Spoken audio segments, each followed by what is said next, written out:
Yang pertama, mereka tuh harus keluar dari zona nyaman, Kak. Karena kalau misal kita mau dapet posisi yang nyaman, kita tuh harus susah dulu. Jadi kayak nggak semuanya tuh terima jadi secara instan gitu. Nah, aku tuh mikirnya tuh gini, Kak. Kalau misal aku susah sekarang, mungkin aku akan santai-santai di masa depan. Aku nggak akan berlari di masa depan gitu. Jadi aku mulai sekarang berjalan demi sedikit, menata masa depanku nanti. Jadi pas udah besar nanti aku tuh kayak punya bekal gitu. Nah, kalau misal untuk sahabat-sahabat salsa yang mungkin masih minder atau kayak enggak, aku takut, aku tuh bener-bener gak bisa ngapa-ngapain gitu. Coba dari hobi kamu dulu. Kayak hobi kamu misal apa, aku cuma bisa tiktokan gitu, bisa jadi content creator, ya kan? Kita tuh sekarang serba mudah, teman-teman. Jadi kayak apa ya, kayak gak ada halangan buat kita menjadi lebih baik lagi. Itu banyak sekali jalan-jalan yang lain, apalagi kita sekarang udah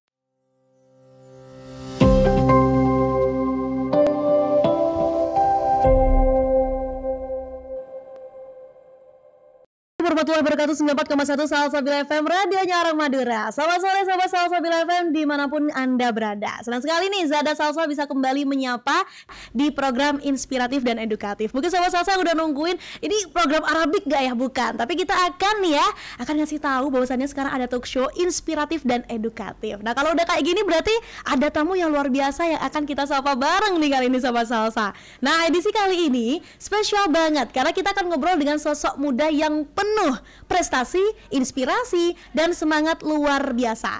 Dengan tema muda, berprestasi, dan menginspirasi. Menembus batas dari Sampang ke Nusantara. Masya Allah, ini kalau udah dari tema kita kayaknya gebrakannya daging semua begitu ya. Dari Sampang tembusnya sampai Nusantara.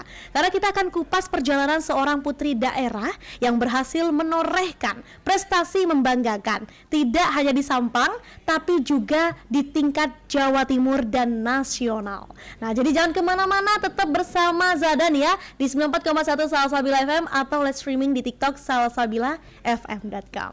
Oke, baik, tak kenal maka tak sayang begitu ya. Sahabat Salsa, di studio sudah hadir bersama saya nih Raden Ajeng Artalita Hendriansa. Halo, selamat sore Lita.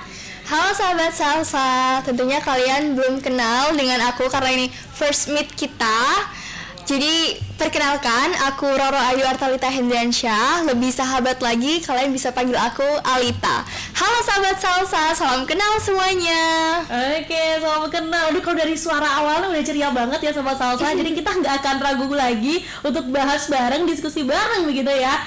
Oke, Roro Ayu Artalita Hendriansyah yang akrab ataupun mungkin sahabat banget kita sapanya Alita, begitu benar ya? Iya, benar-benar. Iya, putri cilik favorit Jawa Timur, pernah juga runner up putri cilik Sampang dan pernah meraih juara di berbagai kompetisi sastra dan jurnalistik. Wah, obrolan prestasi nih ya, awal mula nantinya kita akan benar-benar ya diskusi bareng dengan Alita begitu ya. Jadi kenapa sih kok bisa berprestasi di usia segini lagi gitu kan ya? Mudah nggak ya? Atau memang harus ada under pressure dari sejak kecil sampai sekarang? Kita langsung tanyakan saja. Alita, kalau boleh tahu kesininya bareng siapa? Aku kesini kebetulan sama Abi. Abi itu termasuk bagian besar lah dalam hidupku karena beliau sangat amat mensupport aku mulai dari perjalanan kecil mungkin udah sampai di titik ini itu beliau orang di balik layarnya lah seperti itu. Oke, baru sama-sama lagi sih? Ada Mami juga, beliau juga termasuk orang yang sangat amat mensupport saya, dan ada Umi juga. Oh, ada Umi juga. Iya. Ya, aduh, luar biasa banget. Ini rame-rame berarti kesininya ya. Iya. Oke, dan semua orang-orang yang sudah mensupport Alita pastinya, betul ya. Jadi itu sosok di balik layar kata si Alita ya. Jadi mungkin yang terlihat, wah Alita jago banget nih ya, sampai juaranya seperti ini. Sampai tadi sahabat Salsa pernah komen pada saat di up, ini makannya apa gitu. Ternyata memang dari behind scene-nya, di balik layarnya banyak banget yang mensupport Alita, termasuk keluarga. Begitu ya. Lancar ya perjalanan ke studio Salsabila? Awalnya sempat bingung sih di mana lokasinya. Okay. Tapi kita kan harus memperhatikan setiap jalan gitu ya. Jadi pas diperhatikan ternyata ketemu juga gitu. Oke, jadi FYI buat temen-temen ya yang mungkin kebingungan cari Studio Salsabila di Jalan Jaksa Agung Suprapto nomor 123 Sampang. Oke, kita beralih pada prestasi sesuai dengan tema Muda Sampang Berprestasi. Alita, awal terjun ke dunia kompetisi dan ajang-ajang prestasi itu dari kapan sebenarnya Alita? Oke, sebenarnya ini agak lucu sih Kak. Oke, Itu boleh. aku tuh dulu pas TK orangnya pemalu banget. Kan di TK ada karnaval ya, karnaval TK gitu di monumen. Itu aku ditunjuk, mungkin aku guru aku lihat aku punya potensi mungkin ya. Tapi aku sendiri pemalu banget, kayak takut nangis, sampai nangis banget, dibujuk ke rumah setelah itu. Terus pada saat aku SD, mami aku bilang gini ke aku, Dek, kamu kalau kayak gini terus, kamu katanya mau jadi jaksa, tapi kalau misal takut, gimana mau jadi jaksanya? Gitu katanya mami aku. Terus setelah itu di kelas 3 SD, aku itu ada sosialisasi kelas Kak. Di kelas lomba baca puisi itu dari guru aku. Sebenarnya aku nggak tahu sama sekali puisi itu apa, dan cara tampil puisi itu bagaimana itu aku nggak tahu, nggak punya bakat sama sekali bahkan. Nah setelah itu, tapi pas ditawarin sama guru aku, di sini siapa yang mau ikut lomba baca puisi? Nah aku itu langsung angkat tangan Kak. Kayak apa ya? Speechless aja gitu. Iya, kayak langsung angkat tangan. Menang enggaknya itu belakangan lah pokoknya. Dan perlu diketahui juga, ternyata yang ngelatih aku puisi itu sepupu aku, Mbak Risa. Kayaknya pernah tampil juga ya di Salsabila ini, Mbak Risa. Beliau sangat amat menginspirasi aku dan bisa bikin aku jadi punya pandangan. Oh ternyata kalau misal kita mau memulai sesuatu nggak harus punya segalanya, tapi cukup berani dan tekad aja gitu Kak. Jadi setelah itu alhamdulillah first lomba itu aku langsung dapet juara. Jadi aku suka dapat pujian dari teman-teman. Oh Alita keren banget, Alita wah gak nyangka. Kan aku suka dapat pujian, jadi aku terus menerus ikut lomba karena ya itu Kak, karena aku suka respon mereka gitu. Dan tentunya ini juga memberi aku pengalaman yang sangat banyak ya tentunya Kak, belajar banyak gitu, karena guru terbaik adalah pengalaman. Gitu. Jadi pengalaman tuh guru terbaik ya. Lucu ya teman-teman ya. Jadi memang fun fact-nya tuh di awal dari lahir introvert dulu gitu ya. Karena kan orang mikirnya, oh kalau udah introvert, lahirnya introvert, bakatnya nggak ada, kayaknya udah deh nggak bisa apa-apa gitu ya. Ternyata bisa gitu, dari coba-coba ketagihan malah gitu ya. Oke, itu yang menjadikan Alita sampai sekarang bisa terus mau berusaha dan berprogres teman-teman ya. Jadi sahabat salsa sekalian begitu yang mungkin berpikir masih, aduh kayaknya dimulai dari mana deh. Nah ini nggak usah bingung, karena memang dimulai itu nggak harus dari kelas berapa dan umur berapa, tapi beraninya gitu ya Alita ya. Oke, beralih pada SD, TK ya, SD, SMP, SMA, perjalanan itu untuk mengikuti kompetisi susah nggak sampai sekarang akhirnya? Ngalir aja yang Kak, dibilang susah juga enggak, tapi dibilang gampang juga kayaknya banyak rintangannya. Banyak Kak suka duka aku ikut kompetisi gitu. Aku pernah berharap juga kalau kayaknya aku bakal dapet deh gitu, tapi ternyata nggak dapet. Itu kan juga bikin mental down ya. Tapi alhamdulillahnya lagi ada orang tua aku yang mensupport penuh, kayak bahwa nggak apa-apa deh kalau misalnya kalah, yang penting udah mencoba. Nah kekalahan itu kan itu ya Kak ya, apa namanya, awal dari menuju kesuksesan. Nah aku bener-bener termotivasi sama kalimat itu. Jadi kalau misal aku gagal, aku akan mencoba lagi. Itu aku jadiin tantangan gitu Kak. Jadi ya seperti itu. Jadi kurang lebih ya sobat salsa, jadi bukan malah gagal, kita selesai cukup gitu, apalagi sampai down gitu ya. Kadang mikirnya aduh gak jadi, udah deh ya cukup sampai di sini. Enggak, ternyata memang dari perjalanan tadi, gagal itu malah ngebuat kita sebuah tantangan untuk terus mencoba lagi gitu ya Lita ya. Luar biasa ya sobat salsa. Jadi itu salah satu dari juara-juaranya. Ada juara puisi tadinya ya, ada juara storytelling tingkat Nusantara. Boleh diceritakan tuh gimana sih kok bisa Nusantara kelasnya? Nah Nusantara ini Kak, kompetisinya di awal-awal COVID-19. Jadi semuanya itu serba digital. Lomba digital, terus sekolah tatap muka itu kan juga bagian dari digital gitu Kak. Nah, pada saat itu aku lagi fokus-fokusnya kalau nggak salah lomba Putri Cilik Jawa Timur. Itu lombanya bukan 1 minggu gitu Kak. Jadi kita tuh 3 bulan berlangsungnya lomba itu bertahap gitu. Dan di sela-sela lomba itu guru aku kayak ngajak aku gitu Kak. Sebenarnya kayaknya ngajaknya sih awalnya bercanda aja gitu. Ternyata aku kayak boleh juga ya aku ikut lomba storytelling. Aku juga udah lama nggak ikut, terus aku ada ketertarikan gitu Kak. Setelahnya aku ikut coba-coba itu kalau nggak salah seminggu aku ngafalin teksnya, teks sekitar 5 lembar. Dan itu shootnya itu di rumah, jadi kita pakai green scene. Nah itu setelah itu ya perlu beberapa kali take sih Kak untuk lomba kayak gitu, apalagi digital ya. Dan ternyata aku tuh nggak berharap banyak karena dalam persiapan seminggu mau berharap apa. Yang penting aku udah berusaha ngasih yang terbaik, juga dibantu dengan doa. Pokoknya apapun deh yang terbaik buat aku kayak gitu. Ternyata malah nama aku pada saat pengumuman lomba itu juara 1. Aku kayak speechless banget, kayak kaget. Nggak nyangka banget gitu Kak. Dan itu bikin bikin aku termotivasi bahwasanya waktu jangka pendek itu nggak menjamin atau nggak bisa begitu ya. Iya, gitu ya.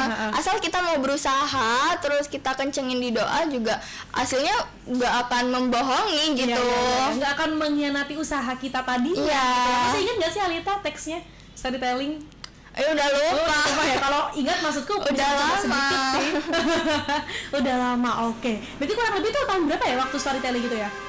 Tahun 2020. 2020. 5 tahun yang lalu. Iya, pas sampai 5 tahun yang lalu ya Sobat Salsa. Tapi itu yang jadiin mungkin kalau mungkin aku tuh langsung speechless ke ini sih, COC sih. Jadi kalau kamu mungkin ada di salah satu kelas itu di Memory Madness ya, seminggu udah bisa 5 lembar gitu ya, apalagi nanti berbulan-bulan gitu kan, sebuku dong.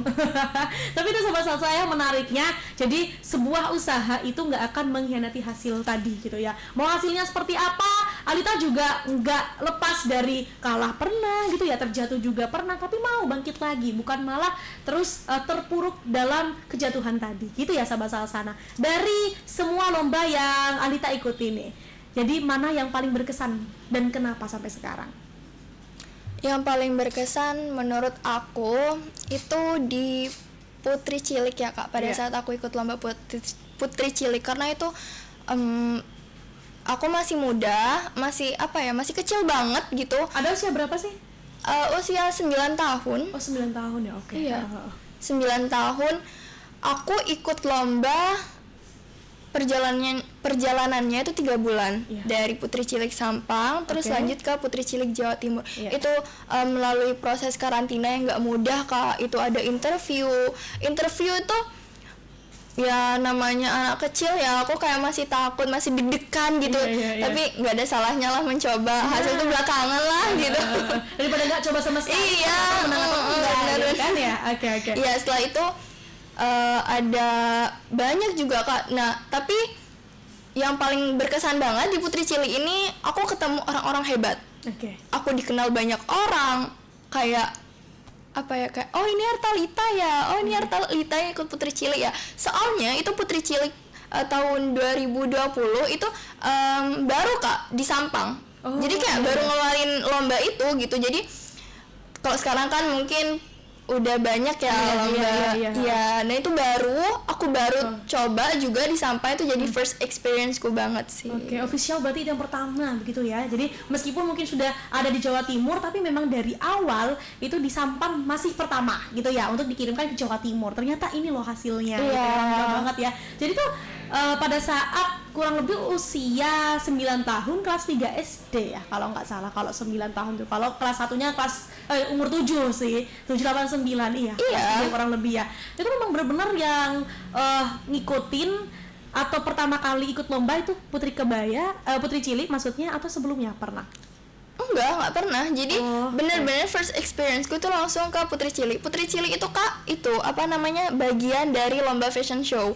Nah sebelum-sebelumnya itu aku apa ya, hampir nggak pernah ikut lomba fashion show. Jadi aku nggak punya dasar apapun. Ya namanya modal nekat ya Kak. Aku juga gak berekspektasi banyak jujur, karena di situ juga booming banget, banyak yang ikut, banyak kakak kelasku yang udah berpengalaman, keren-keren gitu ikut juga. Dan itu juga ada tes wawancaranya sih. Mungkin aku lolos di tes wawancara. We never know. Iya gitu. Apa sih yang ditanyain pada saat itu, dan apa yang buat juri itu bisa percaya kalau kamu itu bisa? Ada nggak sih pertanyaan yang bikin berkesan dan jawaban itu kayak percaya aja kamu bisa jawab ini dan itu jawaban yang paling tepat? Mungkin aku ingat-ingat ya Kak. Itu pertanyaannya kayaknya seputar Kabupaten Sampang, seperti kearifan lokalnya, terus wisata-wisatanya. Nah wisata-wisata di Kabupaten Sampang ini aku awalnya nggak tahu Kak, tapi pas aku ikut lomba ini aku jadi tahu bahwa di Sampang itu ada hutan Keranepa. Itu hutan Keranepa itu bukan hanya apa namanya kayak kampung halaman yang isinya tuh monyet-monyet aja, itu enggak, itu ada sejarahnya Kak. Aku kayaknya kalau nggak salah ingat Raden Segoro. Pernah dengar nggak Kak? Iya, pramuka gitu nggak kalau Raden Segoro itu? Apa? Ada hubungan sama pramuka gitu nggak? Enggak ya. Raden Segoro itu pokoknya dia tuh mengutuk prajurit-prajuritnya. Jadi prajurit-prajuritnya tuh jadi keras semua. Dan itu menurut aku legendaris banget ya, kayak unik aja gitu, kayak pas aku kesana, survive kesana itu kayak bener-bener sebanyak itu kera-keranya Kak. Aku awalnya takut ya, soalnya ini kayaknya kera liar deh, tapi pas aku teliti lagi, aku main-main lagi sama teman-teman aku, itu aku jadi paham kayak baik-baik juga keranya jina-jina gitu Kak. Jadi aku suka sih.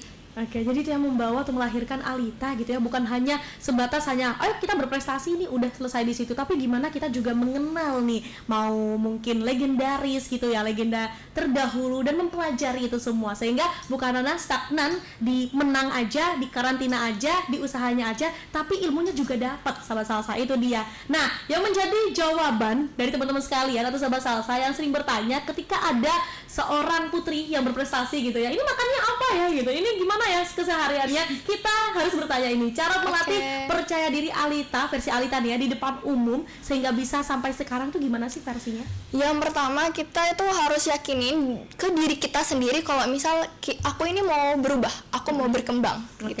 Jadi jangan nunggu disuruh orang, karena gini Kak, kalau misalnya kita tuh nggak ada keinginan, kayak nggak ada keinginan untuk berubah, tapi kita dapat gertakan dari orang sekitar, tuh tetap nggak bisa merubah diri kita, ya kan? Bener. Jadi langkah pertama, yakinin dari diri sendiri kalau misal aku kalau gini terus aku mau jadi apa, aku harus berkembang, seenggaknya aku harus mencoba kayak gitu.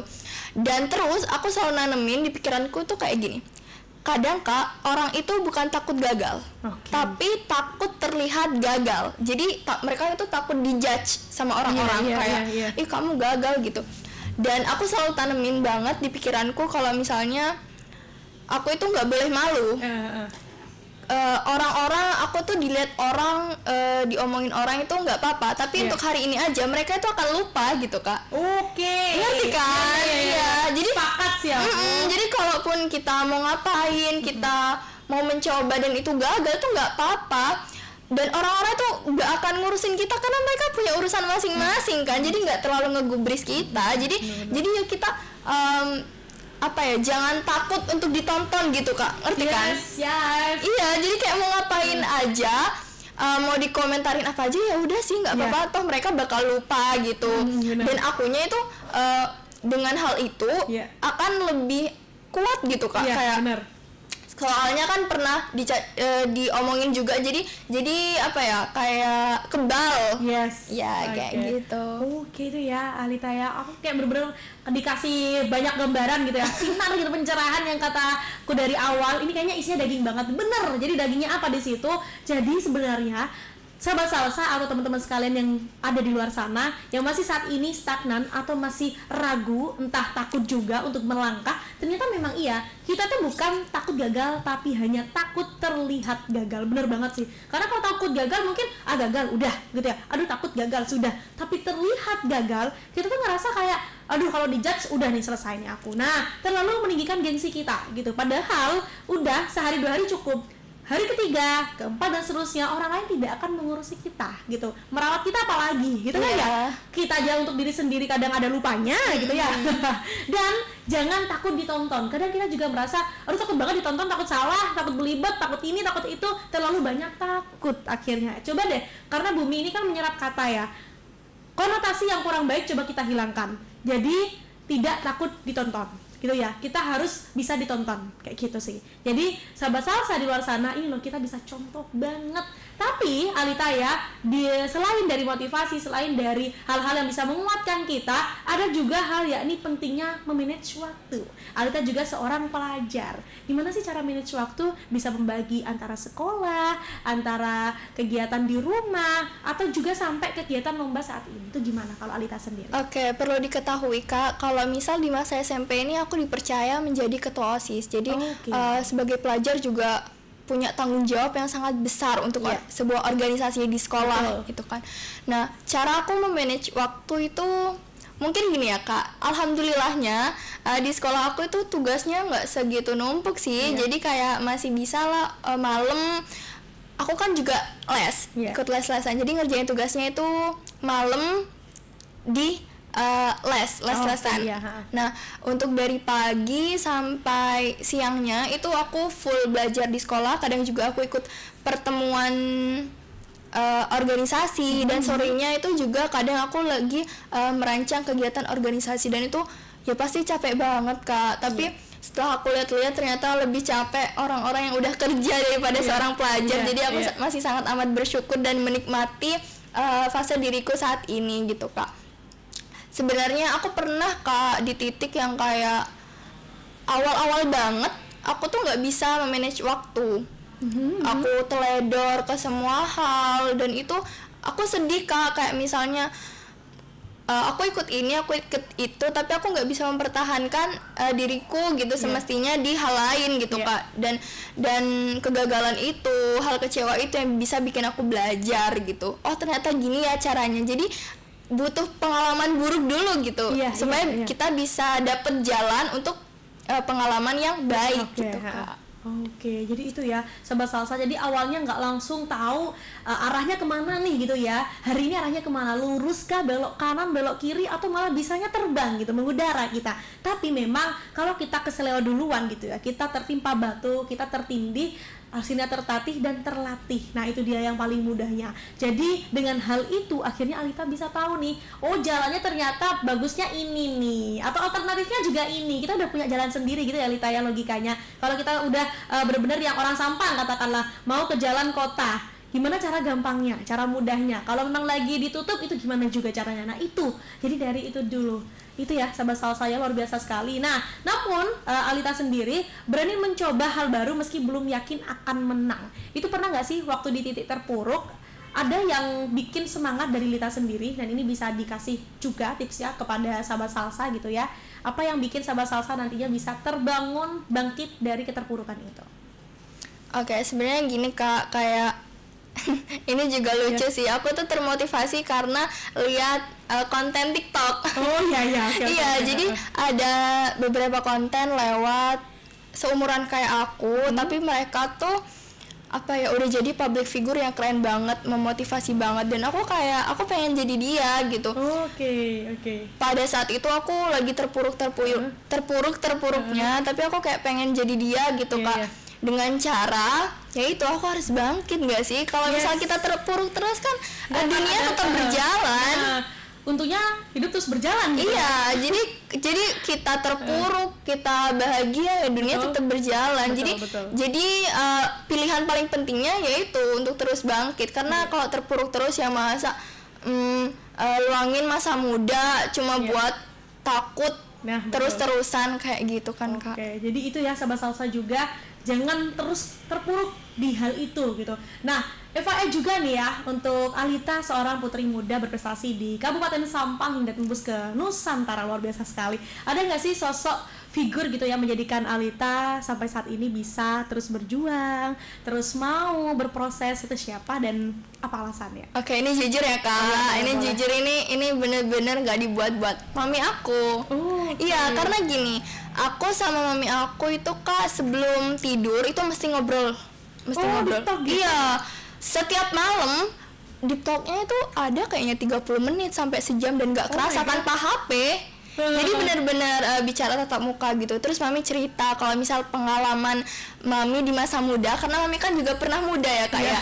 Dan mami aku tuh keren banget Kak. Dia di masa muda kayak apa ya, sangat amat bersinar sekali. Sampai dia kan satu SMA ya sama aku, di SMA yang sama. Jadi pas mamiku ke sana itu kayak banyak guru-guru yang kayak kenal ke mami aku karena beliau seberprestasi itu Kak. Jadi aku kayak ini bakatnya mami harus nurun ke aku biar nggak selesai di aku gitu.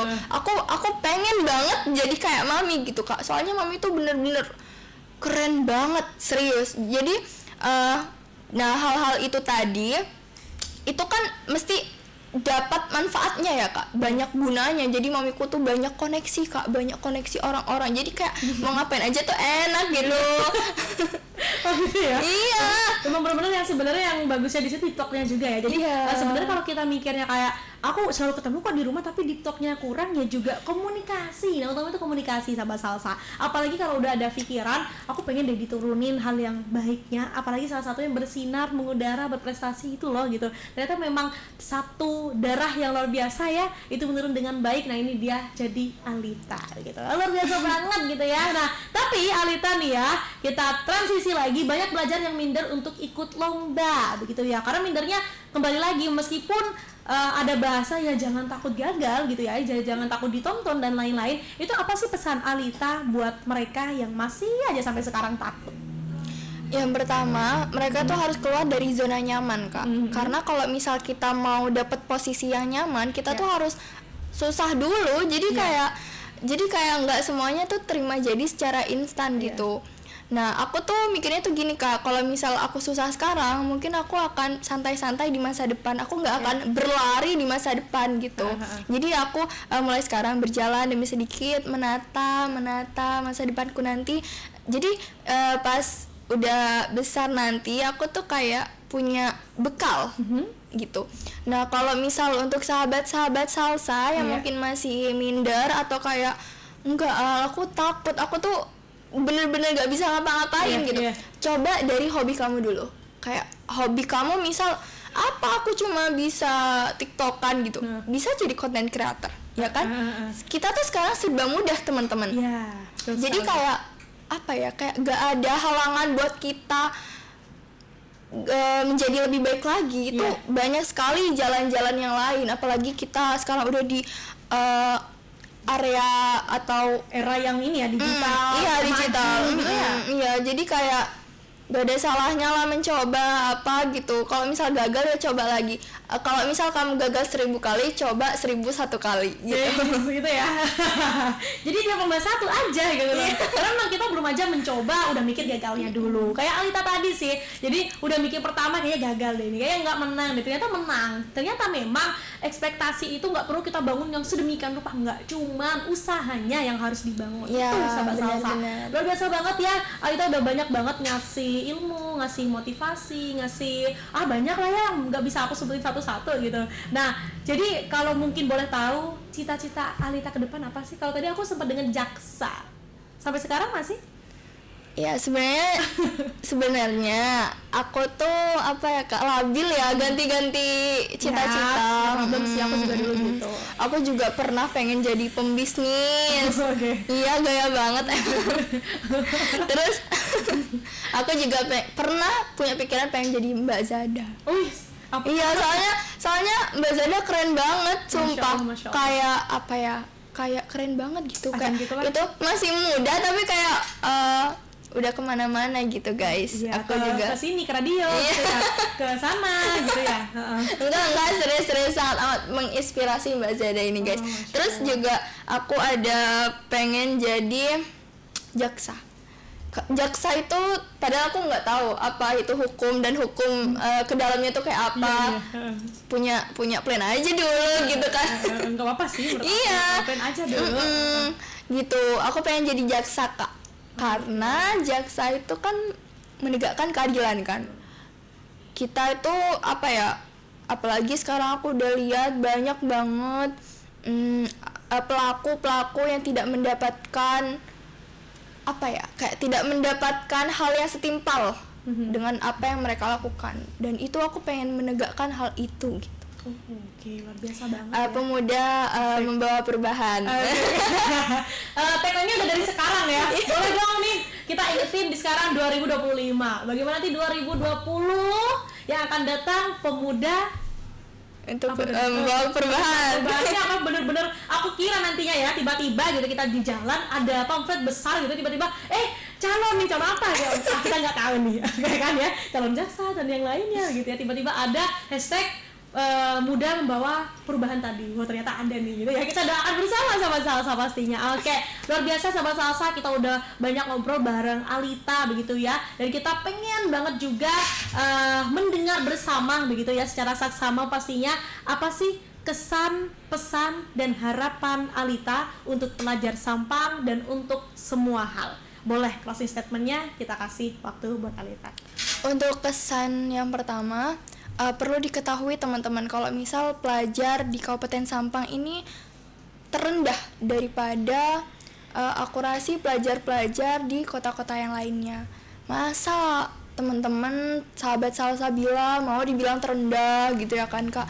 Jadi maka dari itu kita buktikan kalau misalnya apa sih itu nggak benar gitu Kak, dengan cara kita memperlihatkan potensi kita di segala bidang, nggak hanya akademik aja teman-teman, serius. Jadi apa yang teman-teman punya hobi atau apapun tuh bisa kalian kembangkan mulai dari sekarang kayak gitu, agar bisa menciptakan Sampang hebat bermartabat. Itu ya sahabat Salsa ya.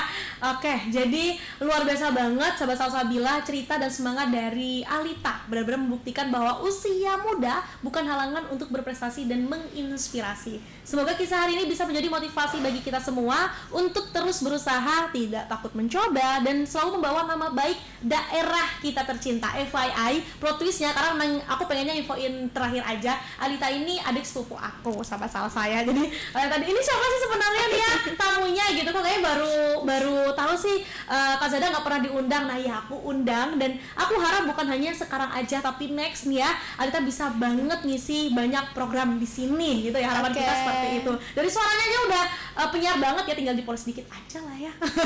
Itu sama Salsa. Jadi terima kasih untuk sama Salsabila yang udah mendengarkan, dan terima kasih juga untuk Alita yang sudah hadir sore ini bersama keluarga juga. Terima kasih.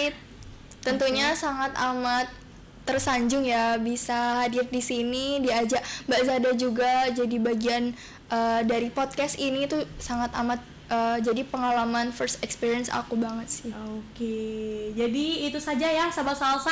Kalau mau nungguin episode selanjutnya nih ya, bisa langsung di komen aja dulu. Nih kapan sih Kak? Dan pengennya tema apa? Nah itu yang harus aku terima juga begitu ya sahabat Salsa ya.